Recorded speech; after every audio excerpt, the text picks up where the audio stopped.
Hello दोस्तों, नमस्कार। Help India में आपका स्वागत है दोस्तों। तो आज हम बात करेंगे दोस्तों कि अगर आप लोन नहीं चुकाएं तो क्या आपको जेल हो जाएगी, क्या आपको सज़ा हो जाएगा। अगर जेल होती है तो कितने दिन के लिए होती है और कितना जुर्माना भरना पड़ेगा। तो दोस्तों इस वीडियो में हम यही सब चर्चा करेंगे। आपको अगर जेल होती है तो कितने दिन के लिए होती है और कितना जुर्माना भरना पड़ेगा। तो दोस्तों वीडियो को लाइक और शेयर सब्सक्राइब करते रहिएगा। तो दोस्तों हम टॉपिक पे आते हैं, अपने बात करते हैं कि क्या टॉपिक है। यदि आपका लोन चल रहा है, चाहे 2000 का हो, चाहे 20,000 का हो, चाहे 2 लाख का हो, चाहे जितना हो, ये आरबीआई की एक गाइड्स होती है। वो रिकवरी एजेंट के लिए ही नहीं होती है, वो आपके लिए भी होती है, सबके लिए होती है वो आरबीआई की गाइड्सलाइन। तो हम बात करेंगे लोन कितने प्रकार का होता है। लोन 2 प्रकार का होता है, एक सिक्योर, एक अनसिक्योर। सिक्योर उसे कहते हैं जिस चीज़ में सिक्योरिटी जमा हो, जैसे होम लोन, कारखाना लोन, बाइक लोन, दुकान लोन, होम लोन, ये सब सिक्योरिटी, जिस चीज़ में सिक्योरिटी जमा रहेगी वो सिक्योर लोन। और अनसिक्योर लोन उसे कहते हैं जैसे पर्सनल लोन हो गया, क्रेडिट कार्ड लोन हो गया, ये सब पर्सनल लोन हो गया, पर्सनल लोन हो गया। तो दोस्तों हम बात करेंगे, अगर जब लोन नहीं चुका पाते हैं, आपकी ईएमआई डिफ़ॉल्ट हो जाती है। अब उसके बाद होता क्या है, जब आपकी ईएमआई डिफ़ॉल्ट हो जाती है तो उसके बाद होता क्या है आपके साथ। होता है कि आपको बैंक से कॉल आने लगेगा। बैंक से कॉल आएगा कि सर जल्द से जल्द अपना पैसा बैंक के पास जमा कर दीजिए, नहीं तो दिक्कत हो जाएगी, ये हो जाएगा, वो हो जाएगा। मतलब तमाम बातें करने लगते हैं कि बैंक से पैसा जमा कर दीजिए। तो दोस्तों हम अपने वीडियो में बार बार चर्चा किए हैं, अगर आपके पास पैसे हैं तो इनका पैसा दे दीजिए, इनसे अपने जंजाल छुड़ा लीजिए। अगर नहीं है तो उस कंडीशन में कुछ हो सकता है, अगर है तो ईमानदारी से दे दीजिए, अगर नहीं है तो उसमें भी ईमानदारी है। तो दोस्तों हम बात करते हैं आगे। तो क्या होता है, बैंक से कॉल आने लगता है कि सर, प्रेशर आने लगता है कि सर जल्द से जल्द पैसा जमा कर दीजिए, नहीं तो आपके लिए दिक्कत हो जाएगी, ये हो जाएगा। तो तमाम बातें होने लगती है। तो उसके बाद क्या होता है, उसके बाद अगर तब फिर लीगल नोटिस आने लगता है। लीगल नोटिस आना शुरू होगा, वो बैंक के एडवोकेट के माध्यम से, पैनल पे जो रखे गए हैं उनके माध्यम से लीगल नोटिस आना लगता है। ईमेल पे, स्पीड पोस्ट के माध्यम से आएगा और उसमें लिखा रहेगा कि आपके 420 का केस हो जाएगा, 419 का केस हो जाएगा। जब आपको पता चलेगा कि यार ये तो बैंक के एडवोकेट की पैनल है, ये सब तो नोटिस जेन्युइन नहीं है, तो आप उसके बाद क्या होगा, थर्ड पार्टी रिकवरी एजेंट का जो कमीशन बेस पे रखे जाते हैं वो आपको हड़काते हैं, बहुत ज़बरदस्त हड़काते हैं। आप डर जाते हैं एकदम कि अब क्या होगा, अब तो नहीं बचेंगे हम।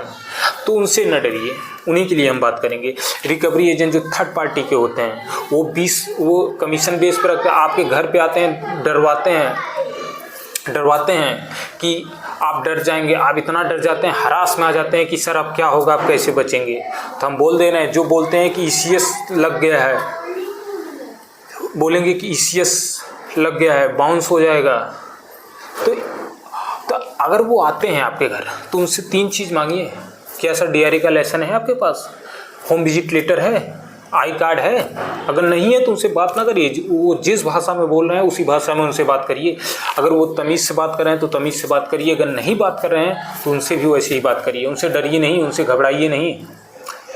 तो दोस्तों हम बात करते हैं उसके बाद क्या होता है। जब भी होता है तो उसके बाद फ्रॉड रिकवरी एजेंट आते हैं। फ्रॉड रिकवरी एजेंट का मतलब समझते हैं, जो हज़ारों किलोमीटर दूर बैठे हुए वो बोलते हैं कि सर अभी मैं आ रहा हूँ, आपके पूरे परिवार को घसीट के ले जाऊँ, नहीं तो जल्द से जल्द लोन को जमा कर दीजिए, बैंक के पास जमा कर दीजिए। मैं बता दे रहा हूँ, अगर कोई रिकवरी एजेंट गाली दे के बात कर रहा है तो समझ जाइएगा फर्जी है। आप उसके भाषा में ही समझाइए उसको। अगर आपके मान सम्मान, आपको इज्जत पे अगर जरा से भी इज्जत नहीं दे रहा है, अगर तमीज़ से बात नहीं कर रहा है, तो आप उसकी ही भाषा में जवाब दीजिए और उसका रिकॉर्डिंग भी रखिए। आप उसका कंप्लेन कराइए। कंप्लेन के लिए मैं बताया हूँ वीडियो में कि सचेत पोर्टल होता है, एक आरबीआई की गाइड्सलाइन, लोकपाल जिसको बोलते हैं, उस पर भी जाके कर सकते हैं आप। अगर नहीं हो पाता, अगर नहीं उससे कर पाते हैं तो आप सीधा बैंक पहुंचिए, बैंक मैनेजर को ये कंप्लेन दीजिए कि सर आपका रिकवरी एजेंट हमको गाली दे रहा है।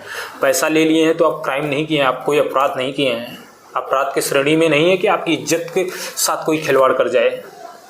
तो दोस्तों हम बात करते हैं कि फ्रॉड रिकवरी, ये हज़ारों किलोमीटर दूर बैठे हुए होते हैं, कॉल करते हैं कि जल्द से जल्द बैंक के पास पैसा दे दीजिए, नहीं तो मैं आपके पूरे परिवार को घसीट के ले जाऊंगा। इनसे डरना नहीं है, इनसे डरना घबराने की ज़रूरत नहीं है आपको।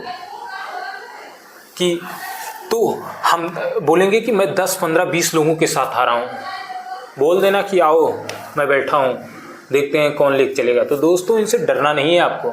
आप अपने काम, अपने राइट्स को जानिए, अपने अधिकार को जानिए। बैंक का अगर पैसा लिए हैं तो कोई क्राइम की श्रेणी में नहीं है कि हम फ्रॉड काम कर दिए हैं, ऐसा कुछ नहीं है। हाँ, मैं ये तो वीडियो में, अपने हर वीडियो में बोलता हूँ कि अगर इनके पास पैसे हैं तो इनका पैसा दे से इनसे जंजाल छोड़े, अगर नहीं है तो आप अपने मान सम्मान को बचा सकते हैं, अपने राइट्स को जान के, अपने अधिकार को जान के। तो दोस्तों हम आगे बात करते हैं कि अब क्या होगा। ये घसीट के ले जाएंगे, तो अगर वो बोलते हैं घसीट के ले जाएंगे तो आप इतने में डर जाते हैं, तो आप उनसे डरना नहीं है, क्योंकि वो रिकवरी एजेंट होते हैं, वो कॉल कर गाली देते हैं। और जो रिकवरी एजेंट गाली दे दे वो समझ जाना कि वो जेन्युइन है ही नहीं, वो फर्जी है। और जो आपको कंटेंट मोबाइल का जो कंटेंट लिस्ट होता है उसको कॉपी करके वो आपको रिश्तेदार या आपको पड़ोसियों के पास कॉल करे तो भी आप समझ जाइएगा ये फर्जी, आप तुरंत उसके नाम से कंप्लेन कराइए। आपको इनसे डरना नहीं है, जरा सा भी डरना नहीं है। ये फ्रॉड रिकवरी एजेंट होते हैं। तो इनका नंबर, और अगर आपको बहुत कॉल आ रहा है तो आप ट्रू कॉलर पे जाके वहाँ पे अपना जो नंबर आपके मोबाइल नंबर में सेव रहेगा उसी नंबर से कॉल आएगा, वहाँ से ब्लॉक कर दीजिए। बाकी अननोन नंबर से कॉल ही नहीं आएगा आपके। तो वो अगर नहीं समझ पाते हैं तो आप कमेंट बॉक्स में करके आप पूछ सकते हैं हमसे कैसे करना है। तो वो ट्रू कॉलर पे होता है, करवा देंगे, उसमें कोई दिक्कत नहीं है, मैं बता दूंगा आपको। तो दोस्तों हम बात करें, अगर लोन की EMI डिफ़ॉल्ट होने पर कोई ये अपराध की श्रेणी में नहीं आता है। पैसे हैं तो इनका जब हमारी स्थिति सही थी तो आप हमारे KYC देखें, आप हमारा सिविल देखें, तब हमको लोन दिए। आज हमारी स्थिति नहीं सही है, आज हमारा सिविल खराब, और आप हमारा सिविल भी खराब कर दिए हैं। रिकवरी एजेंट आते हैं आपको जो गाली देते हैं, उनको बताइए ना कि स्थिति सही थी तो लोन मिला था, आज स्थिति नहीं सही है, नहीं दे पा रहा हूँ, तो बैंक भी हमारा कुछ मदद करे। तो दोस्तों तो बैंक ये सब नहीं समझती है। तो अगर आप तो बोलिए कि मैं अपने जो कानूनी प्रक्रिया है उस चीज़ से मजबूत रहिए। बोलिए कि न्यायालय द्वारा नोटिस आती है, तो अगर न्यायालय द्वारा नोटिस आती है तो कौन से है, पेमेंट एंड सेटलमेंट सेक्शन 25 का, ये सेम डे बेल हो जाता है। आपको घबराने की दिक्कत नहीं है, घबराना नहीं है, ये सेम डे बेल हो जाता है, जाएगी। और लोक अदालत का केस होगा, जब सेटलमेंट का लोक अदालत का केस होगा वहाँ पे जाके समझौता हो जाएगा। तो ये प्रोसेसिंग है, ये प्रोसेसिंग होती है, और ये प्रोसेसिंग प्रक्रिया अपने अधिकार की तरह, मतलब बैंक के प्रोसेसिंग करना और धीरे धीरे चलना है। और उसमें 3 नोटिस आती है। नोटिस कौन सी आती है, legal notice, demand notice, arbitration notice. Payment and settlement section 25 का नोटिस आता है। तो इन सब से अगर आपके ऊपर चेक बाउंस का केस हो जाता है तो भी घबराना नहीं है, ये सेम डे बेल्ड हो जाता है। तो दोस्तों हम रिकवरी एजेंट की, अगर रिकवरी एजेंट आपके साथ बदतमीजी करते हैं, आपको गाली देते हैं, तो आप इनके नाम अगेंस्ट कंप्लेन कर सकते हैं। तो कानूनी प्रक्रिया से कोई दिक्कत नहीं है, पर ये रिकवरी एजेंट ही दिक्कत करते हैं। कानूनी प्रक्रिया से बैंक कोई दिक्कत, लेकिन ये रिकवरी एजेंट आपके मान सम्मान इज्जत को खराब कर देते हैं। आपके पास पड़ोसियों से बताने लगते हैं कि ये है, तो ये सब तमाम बातें करने लगते हैं, और ज़्यादा दिक्कत इनको होती है। तो अगर इनको ज़्यादा दिक्कत होती है तो इनके ही भाषा में इनको समझाइए। अगर आपको गाली देते हैं, आपके अगर कुछ भी बोलते हैं, तो आप इनके भाषा में ही इनको समझा दीजिए। और आप पेपर वर्क से, अगर आपका लोन चल ही रहा है तो अगर डिफ़ॉल्ट किए तो आप पेपर वर्क से मजबूत रहिए। अगर पेपर वर्क से मजबूत रहेंगे, पैसा नहीं है तो ये कोई अपराध नहीं किए हैं, कोई अपराध नहीं किए, ना तो हमारे कहीं संविधान में लिखा है कि ये सब अपराध है।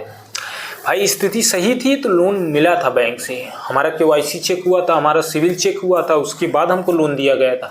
आज हमारी स्थिति सही नहीं है तो हमको लोन नहीं मिल रहा है, हमको हमारे सिविल भी ख़राब है, आज मैं इस लोन को EMI नहीं भर पा रहा हूँ।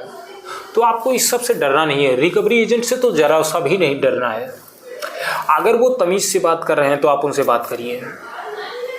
तो दोस्तों मैं अपने बातों को यहीं पे समाप्त करूंगा।